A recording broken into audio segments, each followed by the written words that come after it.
शिक्षण मंत्री प्रधान साहेबांचा राजीनामा म्हणजे प्रधानमंत्री मोदीजींच्या सरकार विद्यार्थ्यांच्या या सगळ्या आंदोलनामध्ये किती संवेदनशील आहे याचं एक उत्तम उदाहरण आहे. यापूर्वी अशा अनेक घटना घडल्या होत्या, परंतु त्यामध्ये अ, राजीनामे होत नव्हती पूर्वीच्या कालावधीमध्ये.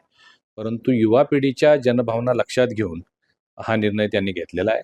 खरं पाहता हे आंदोलन नीटच्या पेपर फुटी संदर्भात होतं आणि सरकारनं त्वरित कारवाई करून पुनर्परीक्षा घेऊन जवळजवळ 20-22 लाख विद्यार्थी बसले. त्यापैकी 11 लाख विद्यार्थी पास झाले. ते सगळ्या आपल्या ॲडमिशनच्या प्रक्रियेला लागले आणि मग हे अशा पद्धतीनं हे आंदोलन जे झालं. खरं पाहता आंदोलन नीटसाठी झालं होतं, परंतु आपण पाहिलं की असामाजिक तत्व अनेक त्यामध्ये आले.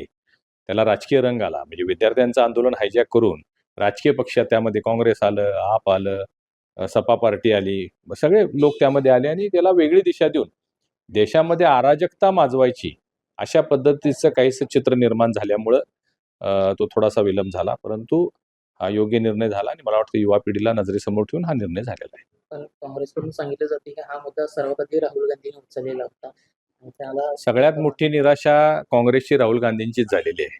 कारण त्यांना हे आंदोलन तेवढं ठेवायचं होतं. हे चिघळायला पाहिजे होतं. देशमध्ये अराजक, देशभर वादविवाद, भांडणं आणि कुठेतरी विद्यार्थ्यांना समोर करून म्हणजे पोलिसांचा त्यामध्ये हस्तक्षेप करायला लावून वेगवेगळ्या ठिकाणी अराजकता माजवायची हा त्यांचा मानस उधळून गेलेला आहे. त्यामुळे आता ते बोलतात, काल तुमची त्यांची जर मुलाखत बघितली, प्रधान साहेबांच्या राजीनाम्यानंतर सगळ्यात चेहरा कोणाचा पडला होता, तर तो राहुल गांधीजी, अखिलेश यादवजी आणि केजरीवालजी यांचे तिघांचे चेहरे पडलेले होते. कारण त्यांना हे तेवढं ठेवायचं होतं. त्यांना हे देशभर आंदोलन करून लोकांच्यामध्ये वादविवाद व्हावेत, भांडणं व्हावेत, मारामाऱ्या व्हाव्यात, अशा पद्धतीने त्यांची भावना काल धुळीस मिळालेली आहे. हे आंदोलन काल संपलं. आज मुंबईमध्ये मोठा मोर्चा जो आहे तो काढण्यात येतोय. ठाकरे बंधू याच्यामध्ये एकत्र आहेत. हे पाहता विरोधी पक्षाला फारसं काही काम राहिलेलं नाही आहे. त्यामुळं आंदोलन संपलं, काल घोषणा झाली, तरीसुद्धा मोर्चा काढायचा याला काय अर्थ आहे का? म्हणजे मागण्या मान्य झाल्या, सगळ्या मागण्या मान्य झाल्या. राजीनामा पाहिजे होता, राजीनामा झाला. हे सगळं झाल्यानंतर खरं म्हणजे त्यांनी हे आंदोलन, आजचा मोर्चा स्थगित करायला पाहिजे होता. परंतु आज आपल्या राजकीय पोळी भाजण्याच्या दृष्टिकोनातून त्यांनी हा मोर्चा ठेवला. फारसं त्याला काही महत्त्व देण्याची आवश्यकता नाही. याच मोर्चाला ते म्हणतायत की भाजप विरुद्ध भारत अशी लढाई आता सुरू झालेली आहे. यात भाजप किंवा याचा काही विषय येत नाही. हा विद्यार्थी जे तरुण आहेत, जेन आहेत, त्यांच्या भावना किंवा पेपर लीकमुळे झालेल्या आक्रोश याच्याशी हा निगडीत असणारा विषय आहे. यात पक्षाचा नाही. आता एन-डी-ए म्हणून आम्ही सगळे एकसंघ होतो. आम्ही या सगळ्या विद्यार्थ्यांच्या सोबत होतो. मी स्वतः जंतर मंतरवर जाऊन आलेलो आहे आणि मी सांगितल्याप्रमाणे नीटचे विद्यार्थीच तिथं नव्हते किंवा इतर सुद्धा जे विद्यार्थी होते ते अगदी 5-10% होते. 90% लोक हे वेगवेगळ्या विचाराचे, वेगवेगळ्या पक्षाचे, तिथं वेगवेगळ्या पद्धतीचे सगळे उद्योग सुरू होते, वेगवेगळ्या घोषणा होत्या. हे आपल्या संस्कृतीमध्ये बसत नाही, की वडिलांच्या वयाच्या माणसांना आईवरून शिव्या देणे, खालच्या पातळीवर टीका करणे, मुलीसुद्धा त्यामध्ये सहभागी होत्या, मुलं सहभागी होती. हे काही विद्यार्थी नव्हते. हे असेच सगळे वेगवेगळ्या विभागातले लोक, काही पक्षांचे कार्यकर्ते होते आणि यामध्ये भाजपनं किंवा आमच्या सरकारनं योग्य भूमिका घेतलेली असं माझं मत आहे. पण हे देशातलं असं पहिलं जेनजीचं आंदोलन झालं, जे एक वेगळ्या पद्धतीने संपूर्ण देशभरात पाहिलं गेलं असं म्हटलं जातं. मी सांगितलं आपल्याला विद्यार्थ्यांच्या भावना यासाठी गंभीर होत्या. यापूर्वी सुद्धा अनेक वेळा असं झालंय. 2014च्या पूर्वी ज्यावेळी यू-पी-ए सरकार होतं, काँग्रेसचं सरकार होतं, 58 वेळा पेपर लीक झालेले आहेत आणि नॅशनल लेव्हलला 15 वेळा झालेले आहेत. परंतु असं कधी त्यामध्ये कठोर कायदे झाले नाहीत आणि म्हणून वारंवार या गोष्टी घडत होत्या. या जनतेने आज आंदोलन करून हे सरकारला निदर्शनास आणून दिले, की यामध्ये काय केलं पाहिजे आणि तुम्ही बघितलं असेल, प्रधानमंत्री मोदीजींचं कौतुक करेल तेवढं थोडं आहे. त्यांचं अभिनंदन केलं पाहिजे, की या निमित्तानं त्यांनी जे कायदा बनवलेला आहे, की 10 वर्षाची कठोर शिक्षा, 10 करोड रुपयेचा दंड आणि 3 महिन्यात या अशा पद्धतीच्या घटना झाल्या तर त्याचा निकाल. हे खूप मोठं धाडसी निर्णय आहे आणि त्याचा कायद्यात रूपांतर निश्चित होईल. आता उद्यापासून अधिवेशन आहे, आम्ही त्यात जाणार आहोत. याचा फायदा भविष्यात असल्या पद्धतीच्या घटना होणार नाहीत, त्याला निश्चितपणानं चाप बसेल. पण त्याचबरोबर आपण भारत म्हणून महासत्तेकडे वाटचाल करत असताना शिक्षण व्यवस्थेमध्ये जो कारभार चालू आहे, गैरकारभार आणि एकंदरीत शिक्षण व्यवस्था याच्यामध्ये बदल घडवून आता गरजेचं वाटतंय का? हे पहा, भारत 2047 साली विकसित भारत होईल, महासत्ता होईल, हे प्रधानमंत्री मोदीजींचं स्वप्न आहे.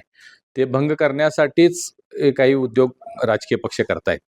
हे आंदोलन जे झालं होतं, रास्त होतं, त्यासाठी कायदेशीर कारवाई, कठोर कारवाई होणं, त्या लोकांना करणं सगळंच झालेलं आहे. त्याला सीबीआयची चौकशी लावलेली होती. 13 लोकांना अटक केलेली होती. 47 लोकं बडतर्फ केलेली होती. त्याची सगळी पाळंमुळं काढली होती. कुठले क्लासवाले, काय संचालकांनी किती पैसे दिले, सगळं सरकारनं त्वरित त्याच्यावर कारवाई केलेली होती. त्यामुळं हे सगळं होत असताना काही राजकीय पक्षांनी हे होऊ नये. भारताची जी प्रगती आता तुम्ही एवढ्या सगळ्या जगभरामध्ये युद्ध सुरू आहेत. तरीसुद्धा भारताची जी GDP ग्रोथ आहे ती 7.8 आहे. हे कौतुकास्पद आहे. इतर देशांमध्ये अशी परिस्थिती नाही. 2%, 1%, 3% म्हणजे प्रगत राष्ट्रांचं मी सांगतो. परंतु भारताची प्रगती चांगली चालली आहे. त्याला खीळ बसवण्याचं काम विरोधी पक्ष, देशविरोधी ताकदी करतायत. तेच होऊ नये या दृष्टिकोनातून हा निर्णय अत्यंत महत्त्वाचा झालेला आहे. मी तेच म्हटलं की शिक्षण व्यवस्थेमध्ये बदल होणं गरजेचं वाटतं. कारण शिक्षण व्यवस्थामध्ये तुम्हाला आता माहिती असेल की न्यू एज्युकेशन पॉलिसी येत आहे आणि यामध्ये आमूलाग्र बदल झालेले आहेत. पूर्वीच्या सगळ्या शिक्षण संस्था या डाव्या विचारसरणीच्या हातामध्ये होत्या. आता देशहिताच्या दृष्टिकोनातून युवा पिढीच्या, विद्यार्थ्यांच्या, त्यांच्या ज्या आशा, अपेक्षा, आकांक्षा आहेत त्या पूर्ण होण्याच्या दृष्टिकोनातून आमूलाग्र बदल शिक्षण व्यवस्थामध्ये झालेले आहेत. अजूनही कालचा निर्णय त्यामध्ये निश्चितपणानं योग्य आहे.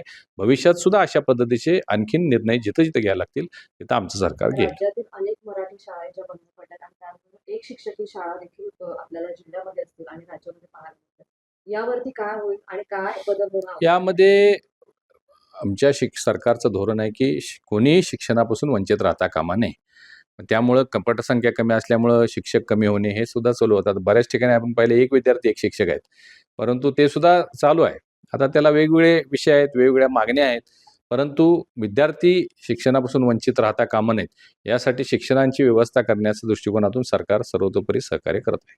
केंद्रात मंत्रिमंडळ विस्तार होणार असं सांगितलं जाते.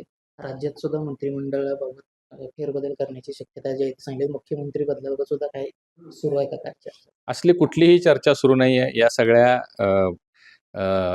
पोर्टल मीडियाच्या बातम्या आहेत. कुठल्याही मेनस्ट्रीम बातम्यांमध्ये सुद्धा असं तुम्हाला पाहायला मिळणार नाही. मध्यंतरी बऱ्याच बातम्या चालल्या होत्या केंद्रामध्ये विस्तार होणार. परंतु असं कुठलीही घटना आता मी दिल्लीमध्ये आहे, अशी कुठलीही चर्चा सध्या तिथं सुरू नाही आहे.